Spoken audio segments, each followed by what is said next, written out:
নমস্কার, আমি স্বর্ণালী সরকার। বাংলার প্রাইম টাইমে আপনাদের আরও একবার স্বাগত। আপনারা জানেন যে এখন এই বাংলার প্রাইম টাইম শোতে প্রতিদিন আমরা চেষ্টা করি কোনো একজন ব্যক্তির সঙ্গে কথা বলতে।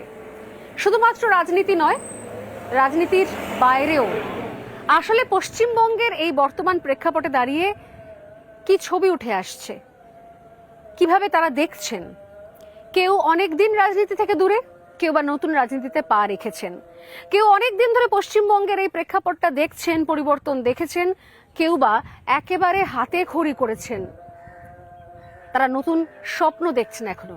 ঠিক তেমনই একজন এই মুহূর্তে আমার সঙ্গে ব্যক্তিত্ব রয়েছেন। আপনারা বহুবার দেখেছেন আমাদের চ্যানেলে, আমাদের প্যানেলে, বিভিন্ন ডিবেটে, ডিসকাশনে। আমার সঙ্গে রয়েছেন প্রাক্তন এনএসজি কর্তা দীপাঞ্জন চক্রবর্তী। দীপাঞ্জন দা, স্টুডিওর বাইরে একটু অন্যরকম ইন্টারাকশন, খোলা আকাশের নিচে, এবং এই ইন্টারাকশনের মধ্যে সব থেকে প্রথমে যেটা বলার যে এখন আর প্রাক্তন এনএসজি কর্তা আমরা শুধুমাত্র বলতে পারবো না, কারণ এখন আরো পরিচয় রয়েছে একটা, সেটা হচ্ছে বিজেপি নেতা। তো এত দ্রুত বলবো সিদ্ধান্ত নেওয়া, নাকি আসলে এটার ব্যাকগ্রাউন্ড বহুদিন ধরে তৈরি ছিল, বহুদিন ধরে একটু একটু করে ভাবনা চিন্তা চলছিল যে না, এবার এতদিন ধরে ক্যামেরায় বসে কথা বলেছি, বাইরে থেকে অনেক বিষয়ে পর্যালোচনা করেছি, বিশ্লেষণ করেছি, এবার আমার সক্রিয়ভাবে যোগদানটা দরকার। দেখো, মানে বাংলার আজকে যে অবস্থা, না অনেক দিন ধরে, কারণ ধীরে ধীরে অনেক বছর প্রায় গত এক দশক বিশেষ করে যেরকম ভাবে বাংলায় একটা পট পরিবর্তন হচ্ছে, এবং সেই পট পরিবর্তনটা দেশের জন্য, রাষ্ট্রীয় সুরক্ষার জন্য অত্যন্ত বিপজ্জনক জায়গায় যাচ্ছে। আমি এতদিন কি করতাম, তোমাদের চ্যানেলে বা বিভিন্ন প্যানেলে আমি প্যানেল ডিসকাশন করতাম। বেসিক্যালি ওটা ওই প্যাথোলজিক্যাল ল্যাবরেটরি এক্সপার্টের মতো। আমরা বলে দিচ্ছি শরীরে এই প্রবলেম আছে, কোলেস্টেরল বেশি, সুগার বেশি। এখন দেখছি যে গত 2-3 বছর ধরে আর ওই শুধু এক্সপার্টের ভূমিকা থাকলে চলবে না, এবার মাঠে নামতে হবে, ওষুধের ব্যবস্থা করতে হবে, ওষুধের কাজ নিলে এবার অপারেশন করতে হবে।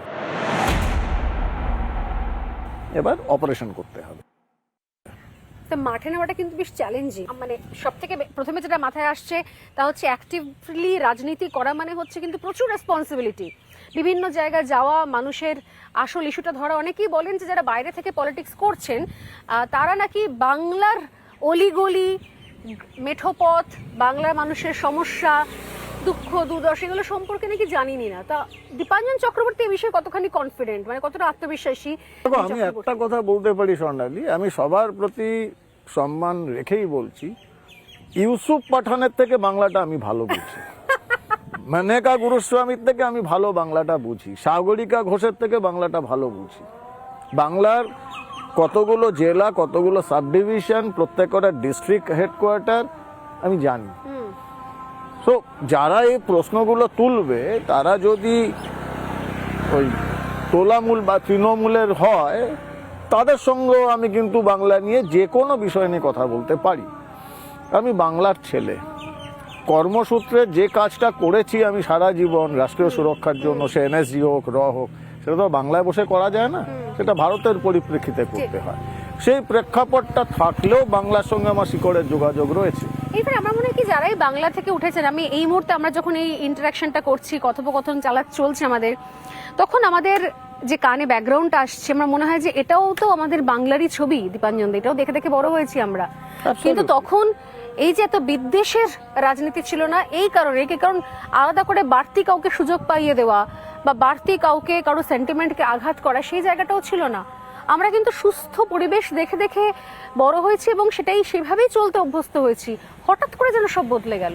মানে এটা কি আপনি আপনার ছোটবেলা থেকে বেড়ে ওঠা পশ্চিমবঙ্গে, যতবার দূর থেকে এসে কাজ করবে, বাড়িতে ফিরেছেন, যতবার কলকাতায় এসছেন, পশ্চিমবঙ্গে এসছেন, আর এখন যখন আসেন কোথাও পার্থক্য লাগে, খারাপ লাগে? না, ন্যাচারালি দেখো, আমরা তো বাংলায় তো জন্ম, সারা জীবন বাংলায়, ঠিক। চাকরি সূত্রে বাইরে গেলেও তো রেগুলার আসা যাওয়া ছিল। আমরা কিন্তু কোনো দিন এই বিভাজনটা দেখিনি। এটা যেটা হচ্ছিল, সংখ্যালঘুদের যে দুধের গাই বলা যেতে পারে, এটাও আমরা কোনোদিনও ভাবিনি। না, এটা যদি কেউ বলে থাকে তার জন্য সম্পূর্ণ দায় কিন্তু বাংলার মানুষ। বাংলার মানুষ তাদের মেয়েকে চেয়েছিল, এবার সেই মেয়ে কোন মূর্তিতে, মা মূর্তিতে আসবেন না পিশাচিনী মূর্তিতে আসবেন, সেটা তো তার উপর জানা সম্ভব ছিল না, কারণ 2011-র আগে তখন সিপিএম এর যে ধরনের ঘটনা ঘটিয়েছে বা সিপিএম থেকে তখন মানুষ পরিত্রাণ চাইছে, 34টা বছর একটা সরকার টানা রয়ে গেছে, তো তার তারপর থেকে মানুষ মুক্তি চেয়েছে। 2016তে সেই ভুল আবার রিপিট করলো 2021। কিন্তু মনে হয় 2021-এ এখন তো আস্তে আস্তে আপনি এবার সক্রিয় রাজনীতিতে আসবেন, মনে হয় যে ভোটটা বাংলার মানুষ প্রকৃত অর্থে নিজের ভোট নিজে দিতে পারে? 2026-এর যে নির্বাচন, এই নির্বাচনে বাংলার মানুষ নির্ভয়ে নিরপেক্ষভাবে তারা কোথায় ভোট দেবেন সেটা তাদের বিচার, কিন্তু তারা ভোট দিতে পারবেন। এইবার কেন্দ্রীয় নির্বাচন কমিশন যে সমস্ত স্টেপ নিচ্ছে, এখনই নেওয়া শুরু হয়েছে, তাতে অনেক জায়গা থেকে ত্রাহি ত্রাহি রব আসছে।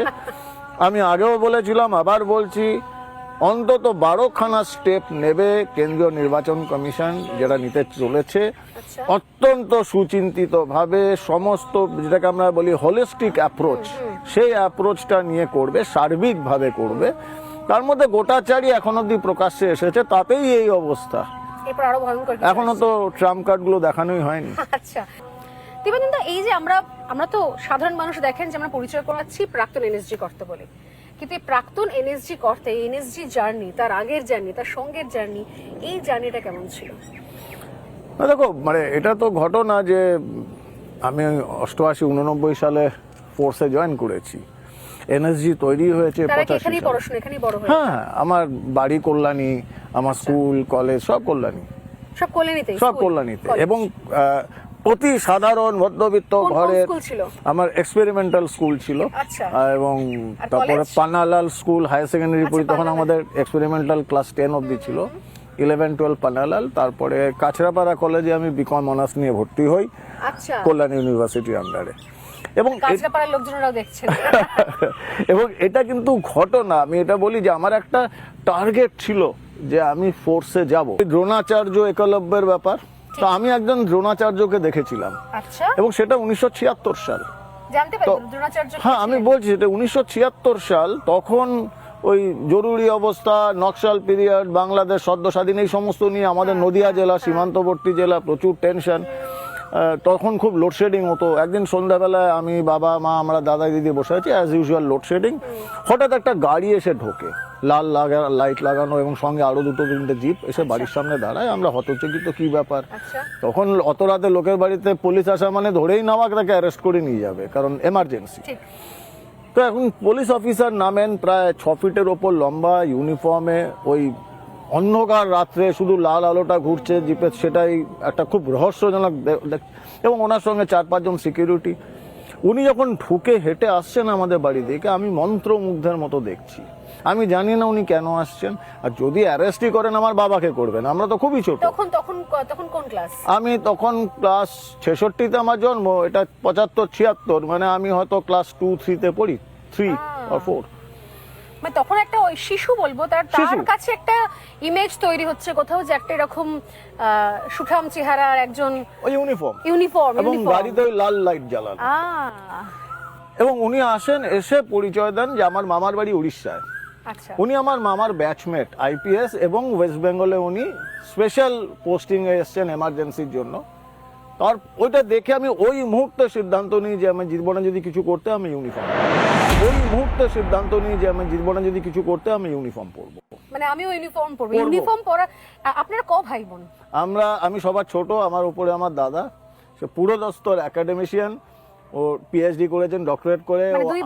দুই ভাই, সবার উপরে দিদি। মানে আমাদের এখন মধ্যবিত্ত বাড়িতে বেশিরভাগ ক্ষেত্রেই একমাত্র সন্তান, বাবা মায়ের একটি ছেলে বা একটি মেয়ে, তো কেউ ভাবেই না সেভাবে যে তাকে ফোর্সে পাঠানো হবে বা সেই ছেলেটা কোনো স্পেশাল ট্রেনিং নেবে, এরকম কিছু বাবা মার ভাবনা চিন্তাই থাকে না। কিন্তু আপনার সে সময় তো ভাবনা চিন্তা ছিল, এবং ঘটনাচক্রে বাবা মা তাহলে সাপোর্ট করেছে। হ্যাঁ, বাট এটা কিন্তু 76 সালে, 75-76 সালে। এবং উনি যতদিন ছিলেন, বছর 2 ওখানে নদিয়া ছিলেন, উনি কিন্তু যখনই আসতেন আমাদের বাড়িতে, ওনার পিস্তলটা আমি হাত থেকে নিয়ে নিতাম, এবং উনি নিজে দিয়ে দিতেন। এবং পরে বুঝতে পারতাম যে উনি পিস্তলের ম্যাগাজিনটা বার করে নিতেন। ওনার একটা কথা আমার মনে আছে, উনি বলতেন আমার মাকে, দিদি আমি পিস্তল দিচ্ছি না, আমি ওকে একটা স্বপ্ন ওর হাতে দিচ্ছি। 2019 40-42 বছর পরে 2019-এ এই 26/11 দশম বার্ষিকী উপলক্ষে রাজ্যসভা টিভি একটা প্রোগ্রাম করবে এবং আমি বম্বেতে তখন ঠিক। আমাকে ওরা বললো আপনি যদি প্যানেল ডিসকাশনে জয়েন করেন। আমি বললাম কারা কারা আছেন। এক্স হোম মিনিস্টার ছিলেন, এক লেফটেন্যান্ট জেনারেল ছিলেন আর্মি মিলিটারি ইন্টেলিজেন্সে, বিএসএফ এর অ্যাডিশনাল ডাইরেক্টর জেনারেল, আর আপনি। তাই এত সিনিয়র লোক, আমি তো একটা বাচ্চা ছেলে ওনাদের হিসাবে। না না, আপনাকেও থাকতে হবে এনএসজির তরফ থেকে। ঠিক আছে, যখন প্রোগ্রাম হলো আই ওয়াজ সারপ্রাইজ। সেই ভদ্রলোক উনি আমার ছিলেন? আমার দ্রোণাচার্য। উনি বিএসএফ এর অ্যাডিশনাল ডিজি ছিলেন, প্রভাস মিশ্র, মাফ করবেন, প্রভাস মিশ্র। ওনাকে দেখে আমি করেছি এবং ওনার সঙ্গে আমার দেখা হলো 42 বছর পরে। উনি যখন আমাকে শেষ দেখেছেন তখন আমি ক্লাস 2 বা 3 তে পড়ি, আর তারপরে একটা ন্যাশনাল প্যানেলে। প্রভাস মিশ্রাকে গিয়ে বললেন যে আমি হ্যাঁ, আপনি আমি আমার ওনার দ্রোণাচার্য। ফোন নাম্বার নিয়েছিলাম, ফোন করলাম, উনি ফোনের মধ্যে কেঁদে ফেলেছিলেন। যে আমি হ্যাঁ। ভাবতেই পারি না যে একটি বাচ্চা ছেলে 45 বছর ধরে আমাকেই স্বপ্ন দেখেই বেরিয়েছে এবং সে আমার সঙ্গে একটা ন্যাশনাল প্যানেল ডিবেটে বসছে। আমি আমার দর্শকদেরও জানাতে চাই, যারা অনেকেই অনেক কিছু জানেন না, প্রতিদিন বিশ্লেষণ শুনছেন, কথা শুনছেন, যে কিন্তু এই মানুষটা কি কি জিনিসের সাক্ষী, কি কি ভাবে তিনি দেশকে চিনেছেন, দেশের বিভিন্ন প্রান্ত, দেশের মানুষকে চিনেছেন, এবং সেই সমস্ত ক্রাইসিস যখন দেশের ওপর বিপদ এসছে এই মানুষটা কিভাবে সামলেছেন তারও একটা পার্ট হই, তিনি সক্রিয়ভাবে কিভাবে কাজ করেছেন, সেই সেই জিনিসগুলো একটুখানি দর্শকদেরও আমার মনে হয় একটু যদি বলেন। বলার থেকে আমার মনে হয় দেখানো বেটার। আচ্ছা, এই যে আমার হাতের স্টিকটা আমি হ্যাঁ, চলতে এইটা পারি আমি না ভাবছিলাম, ভালো এটা আমি করে। ভাবছিলাম জিজ্ঞাসা করব। 92 সালে এটা আমি হিমালয় এরিয়াতে পোস্টেড ছিলাম, পঞ্চচুলি যেটা আছে কুমাউ হিমালয়। সেখানে একটা জার্মান টিম তারা ক্লাইম্ব করতে যায় এবং তারা ফেসে যায় স্নো ব্লিজার্ডে। তাদের রেস্কিউ করতে যাই, 8 জন ছিলেন, 7 জনকে আমরা রেস্কিউ করতে পারি, 1 জন মারা গেছে। আমি অর্ধেক মৃত হয়ে যাই কারণ আমি একটা ক্রেভার্সে ঢুকে যাই। 4 ঘন্টা পরে হেলিকপ্টার আসে, আমাকে ওরা বাঁচায়। তো সেই সময় আমার দুটো পায়ে ফ্রস্টবাইট হয়। ফ্রস্টবাইট হয়ে আমার দুটো পায়ে হাঁটুর নিচে কোনো রকম ব্লাড সার্কুলেশন হতো না। ফ্রস্টবাইট হয়ে আমার দুটো পায়ে হাঁটুর নিচে কোনো রকম ব্লাড সার্কুলেশন হতো না। কি ভয়ঙ্কর। এবং তারপরেও কিন্তু আমি 5টা কমান্ডো কোর্স করেছি, আমি এনএসজিতে করেছি, আমি রয়ে থেকেছি, আমি প্রায় 26 বছরের চাকরি করেছি। এবং আমার বাপায় একটা 8 ইঞ্চি ক্ষত রয়েছে গ্রেনেড স্প্লিন্টারে। সেটা কোথায় হয়েছিল? এটা কাশ্মীরে, সোপিয়ানে। সোপিয়ানে। হ্যাঁ, সেটার জন্য এখানেও রড লাগানো, এখানে এই 8 ইঞ্চি মাংস নেই, ওটা দেখতে খুব ভয়ঙ্কর লাগে। হোয়াট এভার, গত 1.5 বছরে 3 বার অপারেশন হলো। বাপায়ের পুরো আমার এন্টার শুধু গোড়ালিটা রয়েছে, পুরো টোটা পাতাটা বাদ গেছে। ডান পায়ের একটা আঙ্গুল বাদ গেছে এবং বা পায়ে আমার বাইপাস সার্জারি করে আমার আর্টারি চেক কমপ্লিটলি ব্লক, কোনো ব্লাড সার্কুলেশন হতো না। মানে আমি হাঁটা চলা আমার বন্ধ হয়ে গেছিল, ডাক্তার বলেছিল আপনি হাঁটতে পারবেন না। আর আমি গত 7 দিন আগেও মুম্বাই থেকে গাড়ি চালিয়ে একা কল্যাণী পৌঁছেছি। আমার মনে হয় কি জীবনের এই গল্পগুলো প্রত্যেক মুহূর্তে খুব জরুরি জানার জন্য, যে আসলে যারা প্রত্যেক মুহূর্তে ভাবেন যে আর বোধহয় কোনো আশা নেই, সব শেষ হয়ে গেল, তাদের জন্য এরকম মানুষ তার কথা জানাটা খুব জরুরি। মানুষের জন্য কাজ করার কথা ভাবছেন, আমার মনে হয় সেক্ষেত্রে মানুষেরও জানা দরকার যে আসলে যারা এখন রাজনীতিতে আসছেন, মানে একটা সময় ছিল কাটা, মাথা কাটা, পেট কাটা বিভিন্ন লোকজনেরা তারা রাজনীতি কন্ট্রোল করতো, এবং তারপর এমনও সময় গেছে বর্তমান সময় দাঁড়িয়ে এমন লোকজন রাজনীতি কন্ট্রোল করেছে, রাজনীতিতে এসেছে, যাকে মুখ্যমন্ত্রী সরাসরি উঠে দাঁড়িয়ে বলছেন যে তোর কি দরকার, তুই তো বোয়া বাঁধিস। তো এই ধরনের লোকজন রাজনীতিতে এতকাল দেখেছি আমরা পশ্চিমবঙ্গের রাজনীতিতে। আমার মনে হয় দীপাঞ্জন চক্রবর্তীর মতো মানুষ রাজনীতিতে এসেছেন, বাংলার রাজনীতির পরিভাষা নিঃসন্দেহে বদলাবে, হয় এক্ষুনি না হয় দেরিতে, কিন্তু বদলাবে তো বটেই। দীপাঞ্জন আসুন, খুব সুন্দর এখানে একটা জায়গা আছে, আমরা বসে কথা বলি। বাহ, ভালোই বানিয়েছেন। দীপাঞ্জন চক্রবর্তীর এর আগের জীবনটা, আমি তো আমার মনে হয় যে কোথাও এই ধরনের রাজনীতি বা অন্য যে কোনো একদম পেশার পরিবর্তন মানে কোথাও আমার মনে হয় জন্মান্তরের মতো একটা নতুন জীবন, আবার কোথাও জিরো থেকে শুরু করা। এর আগের ফেলে আসা জীবনটা, যেটা মানুষের খুব আগ্রহ রয়েছে, কৌতূহল রয়েছে, আর চট করে আমরাও মানে এনএসজি কর্তা, কমান্ডো এরকম কারোর সঙ্গে কথা বলার সুযোগ পাই না চট করে। তো সেই সমস্ত মিশনগুলো এখনো কি মনে হয় যে এই সেদিনের ঘটনা, নাকি একদম ফেলে আসা ইতিহাস যেগুলো আর পাতা উল্টানো হয়? দেখো ব্যাপারটা কি বলতো, যে ব্যক্তিগতভাবে আমরা যেটা মনে করতাম যে এই যে প্রফেশনাল ক্রিকেটে বা ফুটবলে যেটা বলা হয় যে আজকের ম্যাচটা আজকেই শেষ, আজকেই কালকে শেষ। নতুন ম্যাচ। আমাদের কাছে প্রতি কটা অপারেশন আমাদের জন্য ইম্পর্টেন্ট। কোনো অপারেশন করে যে আমি ব্যক্তিগতভাবে খুব খুশি হতাম, মানে হর্ষোল্লাসে ভেসে যেতাম তা নয়। এবং এটা আমি কিন্তু এখনো বলি, আগেও বলেছি, আমি আজ পর্যন্ত কিন্তু কোনো মানুষ মারিনি। আমরা যেটা করতাম, আমরা এলিমিনেট করতাম, eliminate of threat to the nation, eliminate of threat to the nation. ঠিক, আমি ব্যক্তি কাউকে কারোর সঙ্গে শত্রুতা ছিল না, এবং এটা আমি মানে জানি এটা না। খুব গুরুত্বপূর্ণ কথা এবং খুব সিগনিফিক্যান্টও। হিন্দিতে একটা কথা আছে, সমঝদারো কে লিয়ে ইশারা হি কাফি হ্যায়, সেটাই খানিকটা, মানে মানুষ হত্যা নয়, কিন্তু ডেফিনেটলি যারা দেশের জন্য থ্রেট, সে যেই থ্রেট হোক, যেই হোক, সেটা যেই হোক, আমি তো বলি ইভেন আমার নিজের ভাইও যদি দেশের জন্য থ্রেট হয়, তাকে এলিমিনেট করতে আমার 1 সেকেন্ড লাগবে না। আমি এত বড় কথাটা বলছি, এই জন্য বলছি কারণ আমি প্রতি কটা যাদের আমরা এনকাউন্টার করতাম, এলিমিনেট করতাম, আমি জানি না আর কেউ করেছে কিনা কোনোদিন, আমি করতাম প্রত্যেকের সামনে, ওই ডেড বডির সামনে জুতো খুলে তাদের পায়ে হাত দিয়ে প্রণাম করতাম, তার জাতি ধর্ম বর্ণ নির্বিশেষে। কারণ ব্যক্তির সঙ্গে আমার কোনো শত্রুতা ছিল না। সে আমার দেশের জন্য ক্ষতিকর, আমার দেশের লিডারশিপ আমাকে অর্ডার করেছে, আমি এলিমিনেট করেছি। সেখানে যেদিন আমার মনে একদিন একটি ঘটনাতে আমার মনে হেসিটেশন হয়েছিল, ওটা আমার জীবনের শেষ অপারেশন। কারণ সেদিন আমি সিদ্ধান্ত নিলাম যে আমি মানুষ হয়ে গেছি। কারণ আমাদের যে কোর্স হতো সেটা কনভার্সন কোর্স বলতো, মানুষ থেকে কমান্ডোতে। তো সেদিন আমি প্রায় 10-15 বছর পরে আমি মানে ফিল করলাম যে আমি হিউম্যান বিং, মানুষ হয়ে গেছি। কেমন এই কমান্ডোর জীবনটা কেমন? দেখো জীবনটা কেমন হয় যে আমাদের না কনভার্ট করা হয়, এবং আমি কনভার্ট ইন দ্য সেন্স আমাদের মানুষ থেকে কমান্ডোতে কনভার্ট করা হয়। আমরা তো এই যে বৃহৎ মহান রাষ্ট্রের একটা যে মহান রাষ্ট্র শক্তি, তার একটা খুব ক্ষুদ্রতম একটা পেরেক বা পিন বা বোল্ট, আমরা অটোমেশনে বিশ্বাস করি, সিস্টেমটা তো অটোমেশনে চলছে। আমি কি? আমি কেউ না। ঠিক, আমাদের নিজস্ব কোনো অস্তিত্ব নেই। আমি রাষ্ট্রের জন্য বেঁচে আছি, রাষ্ট্রের জন্য মারা যাব। এবং মানে এটা কমান্ডোদের শুরুতেই বলে দেওয়া হয় এবং সেইভাবেই আপনার প্রিপারেশন নেই।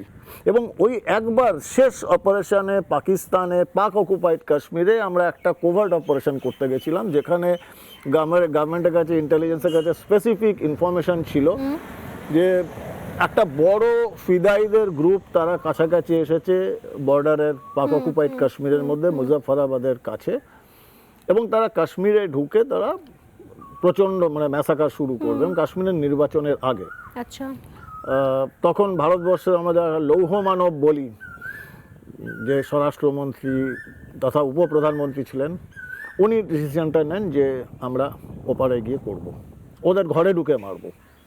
এবং আমরা যাই, এবং যাওয়ার সময় আমার মনে আছে ওই যে বিশেষ ক্যাম্পটা ছিল, লঞ্চ প্যাডটা, ওটা বর্ডার থেকে প্রায় 15-20 কিলোমিটার ভেতরে। মানে সেই সময় তখন তাহলে বিজেপি সরকার আগে, কারণ আমার আমি 89 সাল থেকে 2010 অবধি তো ছিলাম সরকারের মানে কাজে।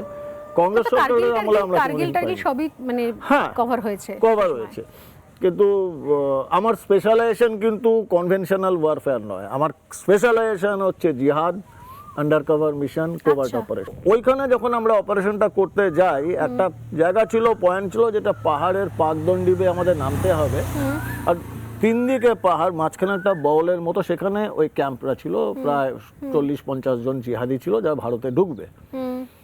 এবং ওই পাকদণ্ডিটার মধ্যে 2 জন গার্ড, আমাদের ইন্টেলিজেন্স ইনপুট ছিল, 2 জন গার্ড তারা ক্রস করতে থাকে। এবং আমার responsibility being the team leader, আমি সাইলেন্ট কিলিংয়ে এক্সপার্ট ছিলাম, হোয়াটএভার শুনতে বাজে লাগলেও। তো নাইফ থ্রোয়িংয়ে আমি 50 ফিট দূরে দাঁড়ানো লোকের যদি বলো মুখের ডান দিকে এই কোণাটায় ঢুকিয়ে দেবে, আমি নাইফটা ঠিক ওখানে ঢোকাতাম। ওটা মানে এইটা শুনতে শুনতে মানে আমি তো খুব থ্রিলড হচ্ছি, মানে অসম্ভব একটা মানে গায়ে কাঁটা দিচ্ছে লিটারালি। কারণ আমাদের কাছে নাইফ থ্রোয়িং মানে সত্যজিৎ রায়ের জয় বাবা ফেলুনাথ যে একটা করে এবং ওখানে আমাদের কিন্তু এখানে যে আমাদের লাইফে রিটেক হয় না, একবার মিস হওয়া গেলে মানে এটা কোনো শুটিং নয়, এটা ডাইরেক্ট। কারণ ওই নিস্তব্ধ রাতে, তখন রাত 3টে 3:30, এবং 2 জনে যে ক্রস করছে, আমরা ধরো ম্যাক্সিমাম 40-50 ফিট দূরে, ওখানে ঘন জঙ্গল ছিল গাছের, আমরা গাছের গুড়ির নিচে আমার পুরো টিম নিয়ে 7-8 জনের টিম নিয়ে বসে রয়েছি।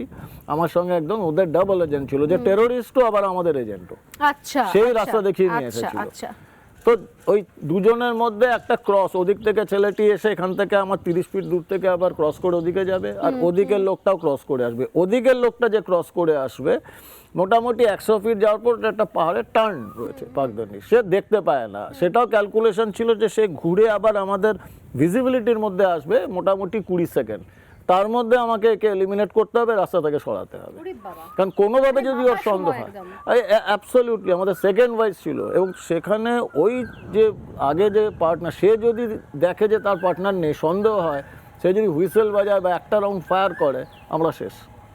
কারণ পুরো আমরা 7 জন 8 জন, ওখানে 30-40 জন, আমরা শেষ হয়ে যাব। So I was ready completely. ছেলেটি যখন এসেছে আমার কাছে, আমি নাইফ রেডি করেছি, কারণ আমরা তো গাছে আলে অন্ধকারও দেখতেই পাচ্ছে না। সেরকমভাবে দিন বেছে নেওয়া হয়, অমাবস্যার রাত এবং রাত 2:30-3টে, যে সময় সব থেকে বেশি অন্ধকার হয়। আমি নাইফটা তুলেছি এবং সাক্ষাৎ মৃত্যু, কোনোদিন আমার হাত থেকে মিস হয়নি, আমার হাত থেকে কেউ বাঁচেনি।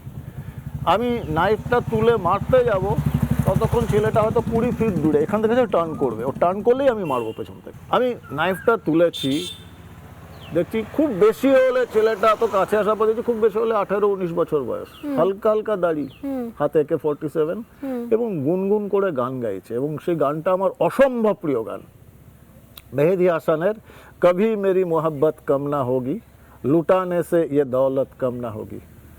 কার জন্য গাইছে? হয়তো ওর নিজের প্রেমিকার জন্য গাইছে। এটা 19-20 বছরের ছেলে। কারা এদের জিহাদি বানায়? তারা তো আরামসে ভালোভাবে বসে আছে, একে কারা বানাচ্ছে? আমি না হাতে তুলে, আর ওই গান আমার সব থেকে প্রিয় গান, আর গাইতে পারবে না, মুছে দিতে হবে গানটা, জীবন থেকে ছেলেটা উড়ে যাবে। আমি না হাত তুলে নামিয়ে পারি, হেসিটেশন হয়। আমি সেই মুহূর্তে সিদ্ধান্ত নিয়েছিলাম যে এটা আমার জীবনের শেষ অপারেশন, কারণ আমি মানুষ হয়ে গেছি, আমার দ্বিধা দ্বন্দ্ব এসে গেছে। এরপর আমি দেশকে, আমার টিমকে, নিজেকে, সবাইকে বিপদে ফেলবো, কারণ আমি এখন আর রোবট নই। আমি ভাবলাম আমার কষ্ট হলো একটা ছেলের জন্য, একটা গান নিয়ে আমি মারতে পারলাম না। আমি ওকে বললাম নিশ্চিন্ত থাকো। ছেলেটা সেকেন্ড টাইম ঘুরে যখন যায়, মারি। এই ধর্ম নিয়ে রাজনীতি করে যে জিহাদিরা সাধারণ মানুষকে তো মারছেই। না, আমার ভালো অদ্ভুত লাগে যে যখন এই এক্সপিরিয়েন্সগুলো আমি শুনছি, মানে আমার নিজেরও এটা সত্যি সত্যি কোনো মাগানলাল মেঘরাজের কোনো সেট নয়, সত্যজিৎ রায়ের কোনো সিনেমা নয়, একদম বাস্তব জীবন। এবং যখন এগুলো শুনি, হয়তো আমার মনে হয় যে যখন এই কাশ্মীরের যখন ছেলেমেয়েরা যখন পাথর ছোড়ে, তারা তো এই ধরনের জিনিসগুলোরই প্রতিবাদ করে যে আমাদের ছেলেমেয়েরা চলে যাচ্ছে, হারিয়ে যাচ্ছে, অপারেশন হয়ে যাচ্ছে, কিন্তু তাদের হাতে পাথরটা দিচ্ছে কে? তাদেরকে মূল স্রোতে ফিরতে দিচ্ছে না কে? কারা তাদের মাথায় সমানে বুঝিয়ে যাচ্ছে যে তোমাদেরকে স্বাধীন হতে হবে, ভারত রাষ্ট্র তোমাদের শত্রু? আফসোস হলেও সত্যি যে আমাদের পশ্চিমবঙ্গে বসেও যাদেরকে আমরা দেখে এসেছি লাল পার্টি, তারা লাল ঝান্ডা নিয়ে, তাদের মধ্যে অনেক ভাগবাটোয়ারা রয়েছে, কিন্তু তাদের মধ্যে একটা শ্রেণীর মানুষ তারাও রাস্তা নেমে এগুলোকে সাপোর্ট করে, এবং তারা ভারতের হয়ে যারা কাজ করছে, বা আপনার ভাষায় বলতে গেলে সেই সমস্ত কমান্ডো রোবট যারা প্রত্যেক মুহূর্তে এলিমিনেশনের কাজটা চালিয়ে যাচ্ছে, নিজের জীবনকে বিপন্ন করে, শুধুমাত্র দেশের মানুষরা সেফ থাকবে, সুরক্ষিত থাকবে, কোথাও কোনো বম ব্লাস্ট হয়ে যাবে না, একসঙ্গে কোনো শপিং মল উড়ে যাবে না, তাদেরকে তারা ভিলেন বানাচ্ছেন। কি বলবেন? ব্যাপারটা কি জানো তো স্বর্ণালী, মানে আমি পশ্চিমবঙ্গের কথাই বলি, কারণ আমার রাজ্য তো আমার ঘর, সেজন্য তো আমি এসেছি। পশ্চিমবঙ্গে আমরা জানি নিশ্চিতভাবে 7ই মে বিজেপির সরকার হবে, 7ই মে বিজেপির সরকার হবে। এবং বিজেপি সরকার যদি প্রায়োরিটিতে 7ই মে থেকে, যেটা সব থেকে বড় বিপদ পশ্চিমবঙ্গে, যে ডিরেডিকালাইজেশন করতে হবে। এই যে ক্রমাগত জিহাদিদের যে একটা ব্যাচের পর ব্যাচ জিহাদি তৈরি হচ্ছে, হাজার হাজার জিহাদি তৈরি করেছে, এই যে র্যাডিকালাইজেশন, এটাকে বন্ধ করে ডিরেডিকালাইজেশন শুরু করতে হবে, আবার এদের মেন স্ট্রিমে ফিরিয়ে আনতে হবে। কমসে কম 5 বছর লাগবে ডিরেডিকালাইজেশন করতে। এই গত 15 বছর ধরে একটা সময় বামপন্থীরাও করেছে। বুদ্ধবাবু একটু অন্য সুরে কথা বলতে গেছিলেন, মাদ্রাসে নিয়ে বলেছিলেন, খুব খুশি হয়েছিলাম। 24 ঘন্টা পরে দেখলাম উনি ধুতি পরেই ডিগবাজি খেলেন, আমি দুঃখ পেয়েছিলাম। আর এই ভদ্রমহিলা আসার পর তো 2011 থেকেই আমরা জানি পশ্চিমবঙ্গ কোথায় যাচ্ছে। গত 5 বছরে সেটা যা স্পিড নিয়েছে সেটা আমরা জানি। এটা দেখো, যারা ড্রাগস নেয় তারা নিতে নিতে একটা সময়ের পর তাদের কিন্তু ওই নেশার ব্যাপারটা অনেক গুরুতর জায়গায় চলে, স্নেক বাইট নেয়, এটা ভাবাই যায় না। এর শুরুতে খুব সামান্য কিছু করতে করতে একটা টাইমে স্নেক বাইট, এরপরে কিছু নেই, তারা মারা যায়। এটা অবশ্যম্ভাবী পরিণতি। এখানে মানে সেরকম পশ্চিমবঙ্গে ভাবে সেই অবস্থায় এসে গেছে। জিহাদটা সেই জায়গায় গেছে, জিহাদটা সেই জায়গায় এসেছে। এই যে সিদ্দিকুল্লাহ চৌধুরী বলেছিল এই ওয়াক বিল আন্দোলনের সময় যে 50 জায়গায় 2000 করে ছেলে বসাবো, আমি সব সময় বলি ইট ওয়াজ অ্যান আন্ডারস্টেটমেন্ট। 2000 কেন, 5000 করে ছেলে বসাতে পারে। না, সেটা মমতা বন্দ্যোপাধ্যায় বললেন রিসেন্টলি ধর্ণা মঞ্চ থেকে। আপনি নিশ্চয়ই শুনেছেন যে আমরা না থাকলে, আমরা আছি তাই সব ঠিক আছে, আমরা যদি না থাকি তাহলে 1 সেকেন্ড সময় লাগবে, একটা কমিউনিটি জেগে উঠবে এবং সে সবাইকে ঘিরে ফেলবে, 12টা 13টা বাজিয়ে দেবে। দেখো, ওই ওনার খালাতো ভাই আসাদউদ্দিন ওয়াইসি, তার যে ভাই আকবর উদ্দিন ওয়াইসি হায়দ্রাবাদে বলেছিল না 15 মিনিটের জন্য পুলিশ সরিয়ে দিন, আমরা বুঝে নেব, হিন্দুদের সাফ করে দেবো। তো ইনার রাজ্যের তো উন্নতি হয়েছে না, উন্নয়ন, সেখানে 15 মিনিট না, ওনার 1 সেকেন্ড লাগবে। আমি তোমার চ্যানেল থেকে আমি ওপেন চ্যালেঞ্জ করছি, রাষ্ট্র, প্যারামিলিটারি ফোর্স, কেন্দ্রীয় সরকার, কেন্দ্রীয় এজেন্সি সব একদিকে রাখো। ওনার ক্ষমতা হলে উনি এই ট্রাই করে দেখুন, এই অ্যাডভেঞ্চারটা। শুধুমাত্র হিন্দু সনাতনী সমাজ তারা বুঝিয়ে দেবে এটা বাংলাদেশ নয়, এটা পাকিস্তানও নয়, এটা পশ্চিমবঙ্গ। আর ওই গ্রেট ইন্ডিয়ান নাকি Calcutta killing, I don't know why great কিলিংকে কি করে গ্রেট বলে, সেই ক্যালকাটা কিলিং উনি যদি একবার দুঃস্বপ্নে ভাবেন, আমরা শিখিয়ে দেবো। সনাতনী হিন্দু সমাজ তৈরি, ভারতীয় জনতা পার্টি সেটা কি আদৌ তৈরি রয়েছে? মানে আমি বলছি যদি এরকম কোনো ঘটনা ঘটে, আমরা শামশেরগঞ্জ দেখলাম, আমরা ধুলিয়ান দেখলাম, যখন সত্যি সত্যি ধরনের কোনো কমিউনাল জিনিস হচ্ছে, তখন তার জন্য পুলিশ সরে যাচ্ছে, পুলিশকে ফোনে পাওয়া যাচ্ছে না। আমি বলছি যে আমাদের বাকি ব্যাকআপ প্ল্যান কে তাদের বাঁচাবে? একটা ফোর্স ডাকতে গেলেও, একটা বিএসএফ ডাকতে গেলেও সময় লাগে, ততক্ষণে বাড়ির পর বাড়ি পুড়িয়ে দেওয়া হয়েছে, মেয়েরা ঘর ছেড়ে বেরিয়ে পড়েছে। যদি আরও কোনো বড় দুর্ঘটনা ঘটতো, রেপ, খুনের মতো, তাহলেও কিছু বলার জায়গা থাকতো না, কারণ কেউ নেই তখন, আটকাবেটাকে। তো এর ব্যাকআপ প্ল্যানের জন্য কি আদৌ তৈরি রয়েছি আমরা? কেন্দ্রীয় সরকার তৈরি রয়েছে, কেন্দ্রীয় তাহলে বাহিনী সরকারকে প্রত্যেক মুহূর্তে কন্ট্রোল করতে হবে। হ্যাঁ, কেন্দ্রীয় সরকার, এই এই সরকার আগামী 2 মাস এটা পশ্চিমবঙ্গের প্রতিটা মানুষকে অত্যন্ত সতর্ক থাকতে হবে, সজাগ থাকতে হবে, কোনো প্ররোচনায় যেন পা না দেয়। তার মেয়ে এই নয় যে আমরা মুখ লুকিয়ে বসে থাকবো। কেন্দ্রীয় সরকার আছে, কেন্দ্রীয় বাহিনী আছে, আরও আসছে। একবার উনি চেষ্টা করে দেখুন, সারা জীবনের জন্য ভুলে যাবেন ওনার যে জিহাদের স্বপ্ন, বা ওনার যে গুরু আনসারুল্লাহ বাংলার জসিমউদ্দিন রহমানি যে আহ্বান জানিয়েছেন, ওনার তো প্রধানমন্ত্রী হওয়ার শখ, সে শখ আমরা পূরণ করে দেবো। একবার চেষ্টা করে দেখুন। আচ্ছা, একটা জিনিস জিজ্ঞাসা করি, যখনই কথা হয় বিভিন্ন বিজেপি নেতা নেত্রীদের সঙ্গে, তারা সবাই বলেন যে 26-এ আমরা আসছি, তো তাদের কথাটা আমি শুনি, কিন্তু আপনি নতুন পা রেখে যখন বলছেন, আমি না হয় বিশ্বাস করলাম, ধরে নিলাম অঙ্কের মতো করে 26-এ আপনারা আসছেন। তারপর কি রাজ্যের পুলিশকে আমরা অন্য ফর্মে দেখতে পারবো? এখনকার যে পুলিশের যে ফর্ম দেখতে পাই, মানে পুলিশকে তারা করছে একদল সংখ্যালঘুরা যা খুশি করলেও পুলিশ চুপ করে দাঁড়িয়ে থাকে, কোমরে হাত দিয়ে ছোলা ভাজা খায়। অথচ অন্য কোনো জায়গাতে দাঙ্গা হলে, হিন্দুর ঘর বাড়ি পড়লে 10 ঘন্টা পর্যন্ত পুলিশ আসে না। আপনারা এসে এই পুলিশের সিস্টেমটাকে চেঞ্জ করতে পারবেন? বিজেপি সরকার তৈরি করলে পুলিশ চেঞ্জ হবে? দেখো, আমি জানি না আমি আমার কোনো সেই দায়িত্ব আসবে কিনা, বা আমাকে সেই সুযোগ দেওয়া হবে কিনা, কারণ আমি তো ফোর্স নিয়ে কাজ করেছি বছরের পর বছর। তোমার মনে আছে উলুবেরিয়া না হাওড়ায় কোথায় একজন লুঙ্গি পরে উড়ে গিয়ে একজন পুলিশের লাথি মেরেছে? ঠিক। আমাদের পশ্চিমবঙ্গে 7ই মের পর পশ্চিমবঙ্গে সেটা হবে না। পুলিশ যে কিভাবে ক্ষুব্ধ, পুলিশের লোকজনের সঙ্গে তো আমার কথা হয়, সে আইপিএস হোক, মধ্যবর্গের হোক, অথবা গ্রাউন্ড লেভেলের, তাদেরও প্রচন্ড ভয়ঙ্কর, তারা আপসেট, তারা ক্ষেপে রয়েছে, বলছে আমরা এই লোকেরা উড়ে এসে আমাদের লাথি মারছে, তৃণমূলের নেতা নেত্রীরা এরা আমাদের কুকুর বেড়ালের মতো ব্যবহার করছে, লোকে আমাদের গালি দিচ্ছে, বাড়িতে গিয়ে আমার স্ত্রী কন্যা পরিবার কাছে গালি শুনছি, আমরা আর পারছি না। আমি জানি, এবং আমরা বিভিন্ন মহল থেকে বলা হচ্ছে, এবং ক্ষেপে রয়েছে। ওই সোকল ওয়েলফেয়ার বোর্ড টোট কিসব আছে, তারা ছাড়া, এবং তাদের যারা সুবিধাভোগী তারা ছাড়া বাকি পুলিশ ফোর্স ক্ষেপে রয়েছে। আমরা আসলে যথারীতিভাবে কাজ হবে, এবং পুলিশকেও একটাই মন্ত্র দেওয়া হবে, তুমি পুলিশ, তোমার ইউনিফর্মটা তোমার মা। আমরা সবসময় মনে করি ইউনিফর্ম আমার মা, আমরা সবসময় মনে করি ইউনিফর্ম আমার মা। মায়ের সম্মান রাখো, দল মত জাতি ধর্ম নির্বিশেষে তোমাদের আইনটাকে প্রতিষ্ঠা করতে হবে। আচ্ছা, এটা অন্য কথা বলি। ধুরন্ধর সিনেমা দেখেছেন?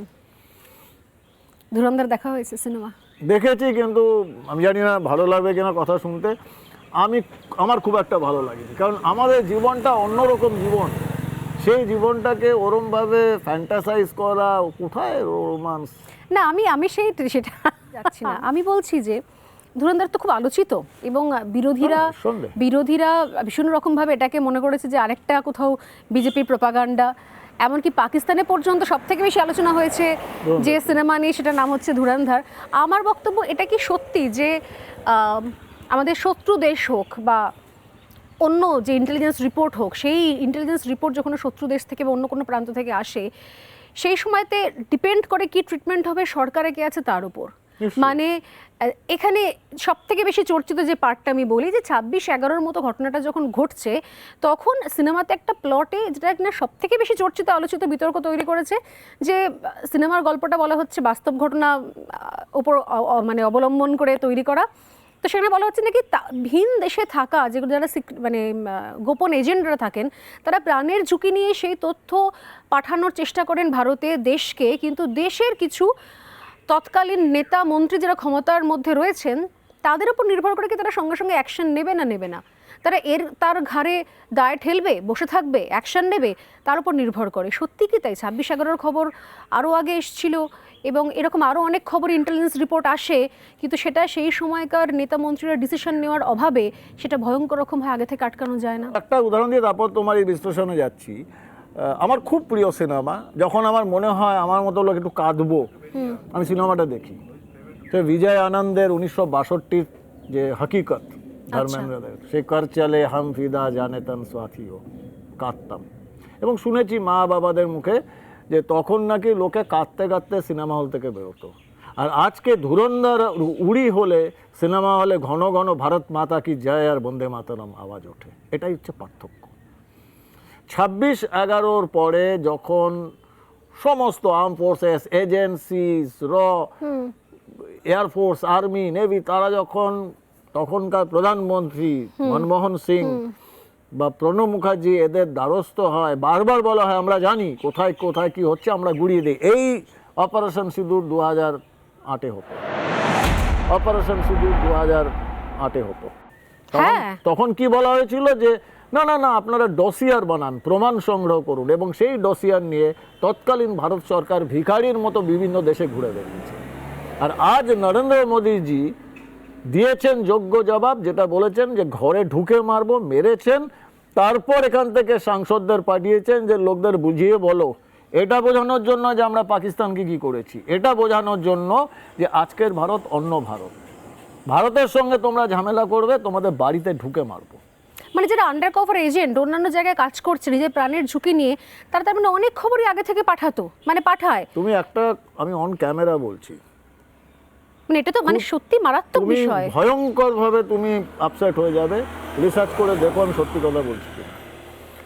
আইকে গুজরাল যখন প্রধানমন্ত্রী ছিলেন, সেই সময় আমাদের এজেন্সির যে টপ মোস্ট মানুষটি ছিল, আইকে গুজরালের কথায় পাকিস্তানকে আমাদের যে আন্ডার কভার এজেন্টরা ছিল পাকিস্তানে, তাদের এক্সপোজ করে দেয়, নাম ফ্লাশ হয়ে যায়। সে কি আমাদের কত এজেন্ট কারাগারে পচেছে, মারা গেছে, খুন হয়েছে, তার কোনো হিসাব ভারতবর্ষে মানে আমি তো এটা মানে যে দেশের জন্য সিক্রেট এজেন্টরা দেশের মানুষের জন্য, দেশের জন্য তারা ভিন দেশে গিয়ে সেখান থেকে ইনফরমেশন কালেক্ট করে দেশে পাঠাচ্ছে, সেখানে একজন সরকার, একটা সরকার, নির্বাচিত সরকার, সে তাদের নামগুলোকে প্রকাশ্যে এনে দিল, করে দেওয়া হলো, তাদের কভার ব্লাস্ট হয়ে গেল, ব্লোন আপ কভার যেটা আমরা বলি। এবং তখন ঈশ্বর ছাড়া তোমাকেও বাঁচাতে পারে না, এবং ওদেরকেও পারেওনি। এটাই ভারত সরকারের আইকে গুজরালের জমানা। আজকের এটাই তো পার্থক্য। আমি তো আফসোস করি যে মোদিজির জমানায় আমি চাকরিটা করতে পারিনি, ততদিন আমি রিটায়ারমেন্ট হয়ে গেছে। তাহলে কি আমরা পৃথিবীর কাউকে পরোয়া করি না। আমাদের ভারতবর্ষের এজেন্টরা, এনএসজির লোকেরা, রয়ের এজেন্টরা, আমরা কি না করতে পারি। আমাদের শুধু পেছন থেকে ওই রাজনৈতিক সাপোর্টটা থাকবে, প্রধানমন্ত্রী যাও তোমরা করো, ভারত মাকে অসম্মান করেছে, ভারত মার রক্ত ঝরিয়েছে, যাও বদলা দাও। দেখো আজকে তো হচ্ছে। তুমি লিস্ট ধরে ধরে দেখো 26/11 যারা মাস্টারমাইন্ড ছিল কজন বেঁচে আছে। জাকিউর রহমান লকভির এই অবস্থা, সে প্রকাশ্যে থাকতে পারে না, সে পাকিস্তানের জেল থেকে বেরোবে না, তাকে প্রোটেকশন দিয়ে জেলে রাখা হয়েছে। এবং জেলেও তো বেশ কিছু লোক কিন্তু অলরেডি 72 হুড়ি কাছে পৌঁছে গেছে। এটাই আজকের ভারতবর্ষ। ভারতবর্ষের উপর চোখ তুলে, আমার মায়ের উপর যদি কেউ চোখ তুলে তাকায়, আমার মার সঙ্গে কেউ বদতমিজি করে, আমি হাত ছিঁড়ে ফেলে দেবো। আজকের ভারতবর্ষের আমরা তাই করছি, কারণ আমাদের পেছনে প্রধানমন্ত্রী মোদিজি আছেন, অমিত শাহজি আছেন, অজিত দোভাল স্যার আছেন। আমাদের এবং সেজন্যই হয়তো এই ওভারঅল এখনকার যে সিচুয়েশন, ওভারঅল জিও পলিটিক্সে, গ্লোবাল পলিটিক্সের ক্ষেত্রেও সেক্ষেত্রে ভারত একদম অন্য জায়গায় রয়েছে, যেটা আগে কখনো ভাবাও যায়নি কখনো, যে ভারত সিদ্ধান্ত নিচ্ছে। অন্য বিভিন্ন প্রান্তের যুদ্ধের মধ্যেও ভারতের অবস্থান বিন্দুমাত্র নড়চড় হচ্ছে না। আমরা অনেকক্ষণ কথা বলছি, একদম প্রায় শেষের দিকে চলে এসেছি। সত্যি আমার মনে হয় যে আজকের এই সাক্ষাৎকারটা যারা দেখছেন, যারা এই কথোপকথন শুনছেন বাংলা প্রাইম টাইমে, তারাও কোথাও বসে একটু ভাববেন যে আসলে একটা সরকারকে নির্বাচন করা শুধুমাত্র আমি কি পাচ্ছি বা এই মুহূর্তে সাময়িকভাবে কি পাচ্ছি, কত ভাতা প্রকল্প কি পাচ্ছি, সেটার জন্য না ভেবে আমার ফিউচার জেনারেশন, আমার ভবিষ্যৎ প্রজন্ম কোন দেশে থাকবে, কি অবস্থায় থাকবে, সেটা ভাবাটাও খুব খুব জরুরি। না হলে কিন্তু সত্যি সত্যি অনেক অনেক বড় ক্ষতি হবে। মানে এক সময় চিরকালীন হারিয়ে যাওয়ার রাস্তায় আমরা চলে যাব। যতই আমরা এখন নিজেদেরকে বাঙালি বলে গর্ব করি, আমাদের মাতৃভাষা বলে গর্ব করি, আসলে সব মিলে যখন শেষ হয় তখন সব কিছু নিয়ে শেষ হয়। আলাদা করে শুধুমাত্র আমার ঘরটা বেঁচে থাকবে, শুধুমাত্র আমি থাকবো, আমি সার্ভাইভ করব, গোটা দেশ জ্বলে যাবে, এরকম হয় না। একটা কথা হ্যাঁ, বলি, দেখো, নিশ্চয়ই। নির্বাচন আসবে যাবে, বিজেপি, তৃণমূল, সিপিএম, কংগ্রেস আছে, থাকবে না, সেটা আলাদা ব্যাপার। রাষ্ট্রীয় সুরক্ষা তো সবার আগে। আমি 99.99% 100% কনফিডেন্ট যে এই 26শে 7ই মে বা 5ই মে ভারতীয় জনতা পার্টির সরকার হবে। তো 0.01% যদি কিছু হয়, এই পশ্চিমবঙ্গের মানুষ আপনারা জেনে রাখুন, এটা পশ্চিম বাংলাদেশ হবে। সীমান্তবর্তী জেলাগুলো 8টা জেলা আপনি ঠেকিয়ে রাখতে পারবেন না। এবং তার মেসেজ তো খুব ক্লিয়ার। অন্তর্বর্তী রাজ্য বাজেটে পুলিশের জন্য, পুরো পশ্চিমবঙ্গ পুলিশের জন্য 3000 কোটি টাকা বাজেট বরাদ্দ হয়েছে, আর মাদ্রাসা শিক্ষার জন্য 5700 কোটি টাকা বরাদ্দ হয়েছে। আপনারা পারবেন না, হিন্দু সমাজ ধ্বংস হয়ে যাবেন, আপনি হিন্দু হতে পারবেন না, থাকতে পারবেন না, আপনার বাড়িতে শঙ্খ বাজাতে পারবেন না, আপনার বাড়িতে উলু দিতে পারবেন না। তার সঙ্গে বিজেপি, কংগ্রেস, তৃণমূলের সম্পর্ক নেই, জিহাদিরা কন্ট্রোল করবে। কারণ আমি বলি না যে আমরা মাঝে মাঝে আমি বলি যে ফ্র্যাঙ্কেনস্টাইনের গল্পের মতো, আসলে তৃণমূল কংগ্রেস কাদেরকে প্রশ্রয় দিয়েছে, কাদেরকে ঢুকিয়েছে, তারা হয়তো নিজেরাই এখনো পর্যন্ত অনুমান করতে পারছে না। একদম শেষ করার আগে, যেটা না জিজ্ঞাসা করলেই নয়, যখন আপনার সামনে কেউ বলেন যে ভারত মাতার জয় বলবো না, এটা হারাম বা এটা কিছু বলা যাবে না, আমরা ভারত মাতা কি জয় বলবো না, বা আমরা বন্দে মাতারম বলবো না, কেউ বলে, যখন সামনে দাঁড়িয়ে কেউ বলে এটা, তখন কি মনে হয়? প্রথমে তাদের একটা কথা মনে করিয়ে দেব, ভারতের অন্যতম প্রাচীন আর্মির রেজিমেন্ট হচ্ছে Jammu Kashmir light infantry. Jammu Kashmir light ইনফ্যান্ট্রিতে 80% হচ্ছে মুসলিম, এবং জম্মু কাশ্মীর লাইট ইনফ্যান্ট্রির ওয়ার ক্রাই হচ্ছে ভারত মাতা কি জয়। এটা শোনাবো, তারপরে যদি সে না বলে, তখন যে ওষুধটা দিলে সে বলবে, সে ব্যবস্থা করবে। বন্দে মাতরম বলতে অসুবিধা হয়, তারা দেশ থেকে বেরিয়ে যাক, আর না হলে তাদের দিয়ে আমরা বলাবো, এতে কোনো সন্দেহের অবকাশ নেই। অনেক ধন্যবাদ, খুব ভালো থাকুন, সুস্থ থাকুন, এবং ভবিষ্যতে রাজনীতির ময়দানে আরও বেশি অ্যাক্টিভভাবে যেন দেখতে পাওয়া যায়। কারণ শুধুমাত্র মানে আমরা এতদিন ধরে শুনছি ঠিকই, কিন্তু আমার মনে হয় যে দীপাঞ্জন চক্রবর্তীর এখন কথা বা তার ভিউ, আপনার যে ভাবনা চিন্তা, সেটা বাংলার সমস্ত কোণে কোণে এবার মানুষের শোনা দরকার। প্ল্যানিং কিছু হয়েছে কোনো বিভিন্ন জায়গাতে, মানুষ শুনছে, সভা যাত্রা এগুলো চলছে, প্ল্যানিং হচ্ছে। আমি একজন সৈনিক, আমি সৈনিক, কখন সারা জীবন সে সৈনিক থাকবে। আমাদের যে গুরু ছিলেন, বিশ্বাসী আপনারা, আমার কর্মগুরু ছিলেন পণ্ডিত রামেশ্বর নাথ কাও, প্রভাত প্রতিম রয়ের ফাউন্ডার। উনি বলেছিলেন যে তুমি রাষ্ট্রীয় সুরক্ষার এই যে ব্রতী হয়েছো, এটা কিন্তু ভলেন্টারি, তুমি যতদিন বাঁচবে, শেষ নিঃশ্বাস অবধি তুমি রাষ্ট্রীয় সুরক্ষার জন্য বাঁচবে। তুমি যদি মারা যাও, তোমার ডেড বডিও যেন রাষ্ট্রীয় সুরক্ষার কাজে লাগে। আর ভারতীয় জনতা পার্টি ভারতবর্ষের সবথেকে বড় দল। ভারতীয় জনতা পার্টিতে শুভেন্দুবাবু, শ্রমিকবাবু, সুকান্তবাবু যারা লিডারশিপ আছেন, আমি দিল্লি লিডারদের কথা ছেড়েই দিলাম, এরা রাজনীতির জগতে আমার থেকে 10,000 কিলোমিটার এগিয়ে। ওনারা যেখানে আমাকে আদেশ করবেন, যা করার করবেন, চোখ বন্ধ করে করবো। আমি সোলজার, আর soldier never quit till is death. লড়াই তো ছাড়বো না, খুব বড় কথা। এই লড়াই তো ছাড়বো না। যেখানে দিয়ে যা হবে আমি তাই করব, যেটা আমার আদেশ হবে। Thank you so much, thank you. Jai Hind.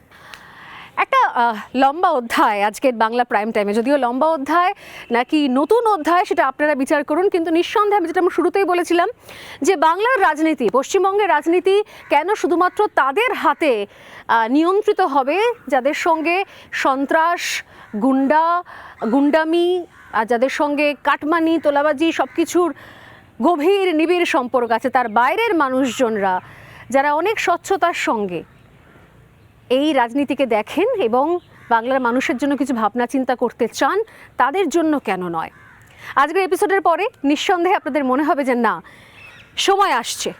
যেরকম শুরুতেই বললাম, খুব তাড়াতাড়ি হতে পারে বা একটু দেরি হতে পারে, কিন্তু পশ্চিমবঙ্গের রাজনীতির ভাষাটাও, পরিভাষাটাও ধীরে ধীরে বদলাবে।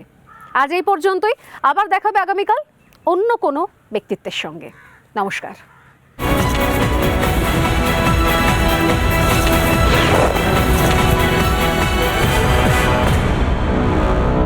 নানা ধরনের কন্টেন্ট দেখার জন্য লাইক করুন, শেয়ার করুন আমাদের ফেসবুক পেজ, সাবস্ক্রাইব করুন আমাদের ইউটিউব চ্যানেল। পাশাপাশি অন্যান্য ব্রেকিং নিউজের জন্য অবশ্যই চোখ রাখুন রিপাবলিক বাংলায়।